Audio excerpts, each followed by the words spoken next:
ಪರಮಾತ್ಮ ತಂದೆ ನಮಗೆ ತಿಳಿಸುತ್ತಾರೆ, ನೀವು ಪವಿತ್ರ ಆತ್ಮ ಆಗಿದ್ದೀರಾ ಎಂದು. ಆದರೆ ನಮಗೆ ಗೊತ್ತಿದೆ ನಮ್ಮ ಆಂತರ್ಯದಲ್ಲಿ ಪವಿತ್ರತೆ ಅಂದರೆ ಶುದ್ಧತೆ ಇಲ್ಲ ಎಂದು. ಆದರೂ ಕೂಡ ಪರಮಾತ್ಮ ತಂದೆ ನೀವು ಪವಿತ್ರ ಆತ್ಮ ಆಗಿದ್ದೀರಾ ಎಂದು ಸಂಕಲ್ಪವನ್ನು ಮಾಡಿ ಎಂದು ನಮಗೆ ಹೇಳಿಕೊಡುತ್ತಾರೆ. ಅದರ ಜೊತೆಗೆ ನೀವು ಶಾಂತ ಸ್ವರೂಪ ಆತ್ಮ ಆಗಿದ್ದೀರಾ ಎಂದು ವಿಚಾರವನ್ನು ಮಾಡಿ ಎಂದು ಪರಮಾತ್ಮ ತಂದೆ ನಮಗೆ ತಿಳಿಸುತ್ತಾರೆ. ನಮಗೆ ಗೊತ್ತಿದೆ ನಮ್ಮ ಆಂತರ್ಯದಲ್ಲಿ ಶಾಂತಿ ಇಲ್ಲ, ಅಶಾಂತಿ ಇದೆ ಎಂದು. ಆದರೂ ಕೂಡ ಪರಮಾತ್ಮ ತಂದೆ ತಿಳಿಸುತ್ತಾರೆ, ನಾನು ಶಾಂತ ಸ್ವರೂಪ ಆತ್ಮ ಆಗಿದ್ದೇನೆ ಎಂದು ಅನುಭವವನ್ನು ಮಾಡಿ ಎಂದು. ನಾನು ಪ್ರೇಮ ಸ್ವರೂಪ ಆತ್ಮ ಆಗಿದ್ದೇನೆ ಎಂದು ಅನುಭವವನ್ನು ಮಾಡಿ ಎಂದು ಪರಮಾತ್ಮ ತಂದೆ ಹೇಳಿಕೊಡುತ್ತಾರೆ. ನಮ್ಮ ಆಂತರ್ಯದಲ್ಲಿ ಪ್ರೀತಿಯ ಕೊರತೆ ಇರುತ್ತದೆ, ಆದರೂ ಕೂಡ ನಾನು ಪ್ರೇಮ ಸ್ವರೂಪ ಆತ್ಮ ಎಂದು ಅನುಭವವನ್ನು ಮಾಡಿ ಎಂದು ಪರಮಾತ್ಮ ತಂದೆ ಹೇಳಿಕೊಡುತ್ತಾರೆ. ನಾವು ಸ್ವಯಂ ಶಕ್ತಿಹೀನರಾಗಿದ್ದೇವೆ, ಆದರೆ ಪರಮಾತ್ಮ ತಂದೆ ತಿಳಿಸುತ್ತಾರೆ, ನಾನು ಶಕ್ತಿಶಾಲಿ ಆತ್ಮ ಆಗಿದ್ದೇನೆ ಎಂದು ಅನುಭವವನ್ನು ಮಾಡಿ ಎಂದು.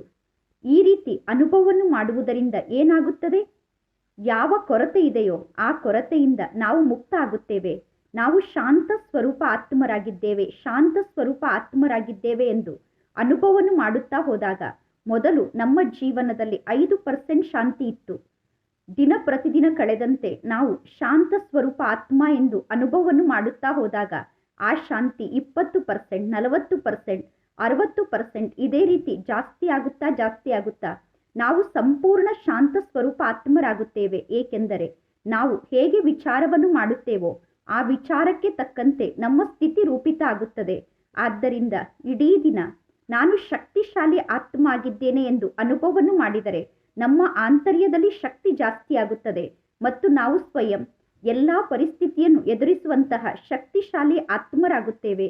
ನಾವು ಪವಿತ್ರ ಆತ್ಮರಾಗಿದ್ದೇವೆ ಎಂದು ಅನುಭವವನ್ನು ಮಾಡಿದರೆ ಆಂತರ್ಯದಲ್ಲಿರುವಂತಹ ಅಪವಿತ್ರತೆ, ಅಶುದ್ಧತೆ ಸಮಾಪ್ತಿಯಾಗುತ್ತದೆ. ಆಗ ನಾವು ಶುದ್ಧ ಆತ್ಮರು, ಪವಿತ್ರ ಆತ್ಮರು ಆಗುವ ಕಾರಣ ನಮ್ಮ ಜೀವನದಲ್ಲಿ ಸದಾ ಖುಷಿ ಇರುತ್ತದೆ, ಶಾಂತಿ ಇರುತ್ತದೆ. ನಾವು ಸದಾ ಈ 5 ಸಂಕಲ್ಪವನ್ನು ಮಾಡಬೇಕು. ನಾನು ಶಾಂತ ಸ್ವರೂಪ ಆತ್ಮನಾಗಿದ್ದೇನೆ, ನಾನು ಶಕ್ತಿಶಾಲಿ ಆತ್ಮನಾಗಿದ್ದೇನೆ, ನಾನು ಪ್ರೇಮ ಸ್ವರೂಪ ಆತ್ಮನಾಗಿದ್ದೇನೆ, ನಾನು ಖುಷಿಯಲ್ಲಿ ಇರುವಂತಹ ಆತ್ಮನಾಗಿದ್ದೇನೆ, ನಾನು ಪವಿತ್ರ ಆತ್ಮನಾಗಿದ್ದೇನೆ ಎಂದು ಈ 5 ಸಂಕಲ್ಪದ ಮೂಲಕ ನಮ್ಮ ಜೀವನವೇ ಪರಿವರ್ತನೆ ಆಗುತ್ತದೆ ಮತ್ತು ನಮ್ಮ ಜೀವನದಲ್ಲಿ ನಿರಂತರ ನಾವು ಖುಷಿಯಿಂದ ಇರಲು ಸಾಧ್ಯ ಆಗುತ್ತದೆ.